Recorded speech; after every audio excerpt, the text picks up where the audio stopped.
Good evening बंधुरा आबार एक नतून ब्लग निये तोमादेर साथे हाजिर हये गेছি আমি পম্পা পম্পাস ডেইলি রুটিনে তোমাদের সবাইকে স্বাগত জানাচ্ছি। তো চলো কতগুলো জামা কাপড় জানো তো কবে দিয়ে কেচে কুচে রেখে দিয়েছিলাম সেগুলোকে আর ভাঁজ করা হচ্ছিল না, তো আজকে ভাবলাম যে ভাঁজ করেই ফেলি। আমার না এই একটা জিনিসে খুব অলসতা, মানে জামা কাপড় অনেক হয়ে যায় কাঁচা ধোয়া করতে করতে, ভাঁজটা ঠিক টাইম মতো করা হয় না। এই একটা কাজেই আমি জানো তো সবসময় মানে পিছিয়ে থাকি, মানে আমার মনের দিক থেকে পিছিয়ে থাকে, ইচ্ছাই করে না। তো যাই হোক, আর আজকাল ফেলে রাখলে হতো না, কেননা ওই মানে কাঁচা জামা কাপড়গুলো যদি এরকমভাবে রাখা যায় না খুব এলোমেলো লাগে, আর জায়গাটাও অগোছালো হয়ে থাকে, আর জায়গার জিনিস জায়গায় না থাকলে যা হয় খুঁজে কিছুই পাওয়া যায় না। তো চলো এখন আলমারিতে ঢুকিয়ে রেখে দিই। আর শীতের দিন মানেই তো বিছানার মধ্যে এক গাদাগুচ্ছ কম্বল কাঁথা এইসবই মানুষের ঘরে দেখা যায়।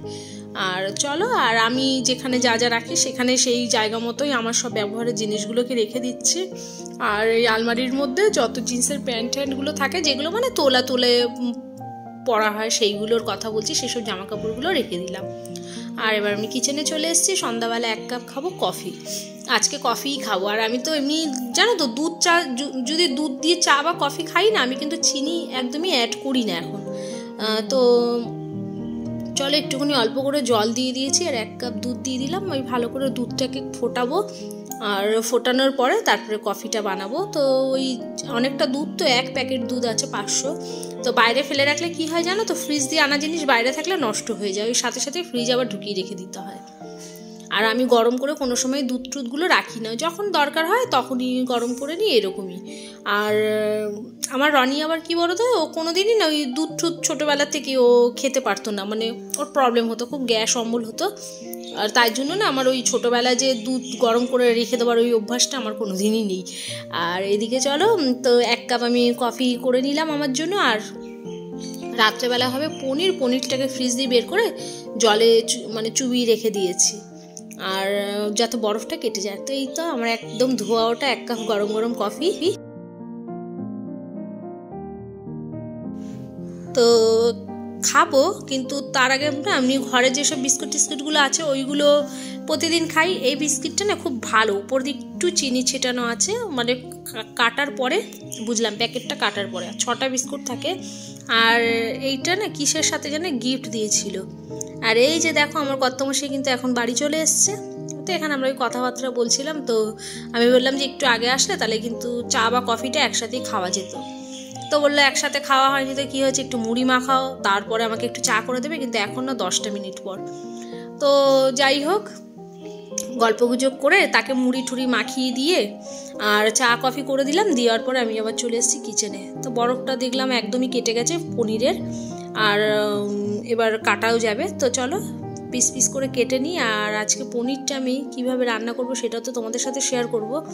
আর আগে জানো তো পনির ভাজতাম, তারপরে হচ্ছে সেটাকে আবার গরম জলে চোবাতাম নুন দিয়ে, এই অনেক রকম, মানে কাজ না জানলে যা হয় নানান রকম ট্রাই করে করে দেখেছি। দেখার পরে দেখলাম যে না, কোনো কিছুই না, এরকম পনিরটাকে মানে কাঁচা পনিরটাকেই মশলা টশলার সাথে মানে কষিয়ে একবারে রান্না করলে সেটাই সবথেকে বেশি ভালো লাগে খেতে, সফটও থাকে আর বেশ ভালো লাগে, মানে রেস্টুরেন্টের যে স্বাদটা সেটাই কিন্তু আসে। তো ওই যে কিছু না জানলে যা হয় সবাই শেখায়, তো আগেও সেরকমই ছিলাম। আর এখন তো করতে করতে নিজেরটা নিজেই বুঝতে শিখে গেছি। আর এখানে ছোট হাঁড়িতে করে একটু ভাত বসিয়েছি আমার শাশুড়িমায়ের জন্য। আর আমাদের আজকে দেখি লুচি বা পরোটা কিছু করব, রনি বলছিল। আর একদিন ওই নতুন আলু আনবো, আনার পরে গোটা আলুর দম করব, আর হচ্ছে তোমার করব কড়াইশুঁটির কচুরি, একদিনই করব। তো আজকে আমার কিন্তু কোনো ইচ্ছাই ছিল না যে লুচি বা পরোটা করার, কিন্তু ওই রনি একটু বললো মা শীতের দিন এখনই তো খাবো, আর গরম পড়ে গেলে তো আর তখন খেতে ইচ্ছা করলেও মানে সাহস হয় না এরকম। তো আমি ঠিক আছে বলছে তখন ওকে লুচি করে দেবো। ও আর আমি কিন্তু লুচিটা খেয়েছিলাম, কিন্তু ওর পাপাকে দিয়েছিলাম হচ্ছে পরোটা করে। তো আমি তো ভয়েসটা পরে দিচ্ছি, আগে তো ভিডিওটা আমার হয়েছে, তো সেই জন্য তোমাদেরকে আমি এই কথাটা বললাম। আর এদিকে দেখো একদম পরিমাণে কিন্তু আমি তেল এখন খুবই কম ইউজ করি। আর একটা ভালো কথা, অলিভ অয়েল যে আমরা খাচ্ছিলাম, অলিভ অয়েলটা ভাবছি আমি এ মাসে নেব না, কেন সর্ষের তেলটা না একভাবে না, আমাদের তো অলিভ অয়েল আমরা মানে আগে খেতাম না, তো এখন না একটানা খেয়ে আমি না সেই স্বাদটা পাচ্ছি না জানো তো। তো আমি বললাম যে সর্ষের তেলে আমি রান্না করব, যদি মনে হয় পরে কিনলেই তো কেনা যায়, কিন্তু এখন আমি সর্ষের তেলেই কিছুদিন রান্না করব। বেশ 3-4 মাস খেয়েছি অলিভ অয়েলে রান্না করে, মানে ওই টেস্ট আমি পাই না, যেটা সর্ষের তেলের একটা সুন্দর একটা সেন্ট ছাড়ে, যে সর্ষের তেলের আমরা যেটা খেয়ে অভ্যস্ত না। এখন যদি হট করে বলি যে আমাদের অভ্যাসটাকে চেঞ্জ করতে, একবারে তো পারবো না। আর তো চলো, এদিকে দেখলে মশলা দিয়ে দিলাম, আর পরিমাণ একটু বেশি করে একটা বড় সাইজের টমেটো দিয়ে দিয়েছি, কারণ তেল কম থাকলে না টমেটোটা একটু বেশি লাগে। তো এদিকে সব সবজিপাতি একদম কিন্তু মজে গেছে, পেঁয়াজ টিয়াজ সবই একটু ঢাকা চাপা দিয়ে করলে অল্প তেলের রান্নাটা বেশ ভালো হয়, আর মশলাগুলো পড়ে ঠরে না, খেতেও ভালো হয়, আর রান্নাটা বেশ সুন্দর হয়, আর একটু সময় লাগে ঠিকই রান্নাটা করতে গেলে। আর এইদিকে দেখো, নামানোর এই 10 মিনিট আগে আমি কিন্তু পনিরটা দিলাম, আর একটু জল দেবো, দিয়ে ফুটিয়ে তারপরে যা যা মানে অ্যাড করার সেগুলোকে আমি দিয়ে তারপরে নামিয়ে নেব। আর খেতে সত্যি বলছি, এরকমভাবে রান্না করি তো খেতে কিন্তু বেশ ভালোই লাগে, আমাদের খারাপ লাগে না। তো চলো, আর এই যে দেখো এবার দিয়ে দিলাম কিন্তু একটু, দেখো একদম কিন্তু মজে গেছে মশলা, মানে জল ঠলগুলো একদমই শুকিয়ে গেছে, যতটা আমি গ্রেভি রাখবো ঠিক ততটুকুই হয়েছে। তো একটু পরিমাণে সস দিয়ে দিলাম, যাতে খেতে একটু টক মিষ্টি হয়। টমেটো দিয়েছি, কিন্তু তার সাথে একটু সস অ্যাড করলে বেশ কিন্তু মানে কালারটাও ভালো হয়, আর খেতেও বেশ সুস্বাদু হয়। আর এদিকে দেখো গরম মশলা একটু অ্যাড করে দিলাম, আর এরপরে দেবো একটু ফ্রেশ ক্রিম। তো একটু নাড়িয়ে নেওয়ার পরে একটু ফ্রেশ ক্রিম দিয়ে দেবো, দিলেই ব্যাস রান্নাটা কিন্তু কমপ্লিট। আর সত্যি বলছি, দেখো তোমরা দেখলেই বুঝতে পারবে যে একটা সাধারণ রান্না, কিন্তু এমন কিছু নেই, কিন্তু সত্যি বলছি খেতে দুর্দান্ত হয়েছিল। আর কড়াইশুঁটি দিয়েছিলাম তার মধ্যে, আর এই তো কড়াইশুঁটি একটু মানে এই শীতের কদিনই এরকম, আর তারপরে তো ফ্রোজেন পাওয়া যাবে, তখন আর এতটা দেওয়া যায় না, মানে কিনে খেতে গেলে গায়ে লাগে, সত্যিকারের কথা বলতে গেলে। এখন এর কড়াইশুঁটি যে স্বাদ বা গন্ধ একটা থাকে, সেটা কিন্তু ফ্রোজেনটায় পাওয়া যায় না। তো যাই হোক, এদিকে দেখো অল্প পরিমাণে দিয়ে দিলাম ফ্রেশ ক্রিম, আর দিয়ে একটুখানি ফুটে উঠলেই ব্যাস রান্নাটা আমি নামিয়ে নিয়েছি। আর এইদিকে দেখো গরম গরম লুচি আমি ভাজছি, রনিকে খেতে দিয়ে দেবো। তো মানে একটার পর একটা না কাজ দেখবে, মানে ভাবি না একটু কাজটা করে বসবো, বা পরে একটুখানি মানে রান্না টান্না করবো, দেখি না সেই রান্না করে সব তারপরে কিচেনের মাজা ঘষা পরিষ্কার করতে গিয়ে না দেখি সেই সময়টা হয়েই যায়, আর ওই মানে দৌড়ে সময়ের সাথে পারা যায় না, এইটাই আর কিছু না। তো এদিকে দেখো গরম গরম লুচি ভেজে নিচ্ছি, আর অনেক দিন পরই কিন্তু আমি লুচি করলাম, এর আগে একদিন সকালবেলায় করেছিলাম। আর অত লুচি পরোটা মানে যাই হোক, কিন্তু লুচিটা অত কিন্তু আমি এখন আর বানাই না। আর রনি যখন ছোট ছিল শুধু তো সর্বক্ষণ লুচি করে আমার মাথা খারাপ করে দিত, স্কুলে টিফিনে লুচি, বিকালে লুচি, সকালে লুচি, ওকে জিজ্ঞাসা করলে বলবে লুচি আর হলুদ আলুর তরকারি, ওই আলু চচ্চড়ি যেটা আমরা বলি ওটাই।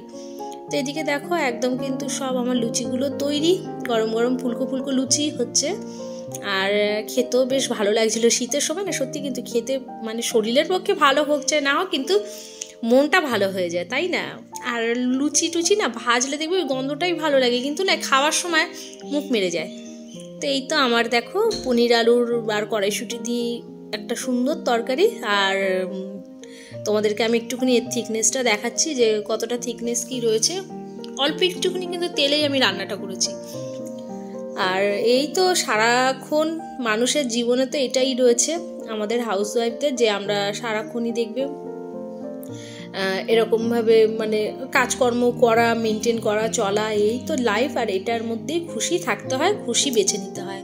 তো এই তো চলো, এবার রনিকে আমি খেতে দিয়ে দিয়েছি, দেখো গরম গরম ফুলকো লুচি আর পনির আলু দিয়ে কড়াইশুঁটি দিয়ে তরকারি। তো ও খেয়ে বললো মা ভীষণ ভালো হয়েছে খেতে। আর পাশে একটুখানি দিয়ে দিলাম পেঁয়াজ, শশা কাটবো ভেবেছিলাম, কিন্তু আর ওই সময়টা আর পেলাম না। তো যাই হোক, এবার চলো, আমাদের সবারই খাওয়া হয়ে গেছে, আর খাওয়া দাওয়ার পরে সব বাসন কোসন মেজে এবার ভাবলাম কিচেনটাকে একবারে পরিষ্কার করে নিই, মানে মুছি কাউন্টারটা পরিষ্কার করে সবটাই করে নিই, কেন বসে থাকলে দেরি হয়ে যাবে। আর বসলে আর ওই জলের কাজ শীতের দিনে করতে ইচ্ছা করে না, শীতের দিন গরমকাল বলে না, শীতকাল গরমকাল বলে না, কাজ বন্ধ অফ করে দিলে কাজ আর করতে ইচ্ছা করে না, তখন মনে হয় থাক পরে করব। তারপরে যদি রাত্রেবেলায় কাজগুলো রেখে দিই, সকালবেলাটা কিন্তু একদম চাপের হয়ে যায়। তো সকালে উঠে না আমার একদমই ইচ্ছা করে না যে বাসি এই মানে রান্নাঘর পরিষ্কার করা, মাজা ঘষা, এই একটা জিনিসে আমার ভীষণ বিরক্ত বা ভয় বলতে পারো।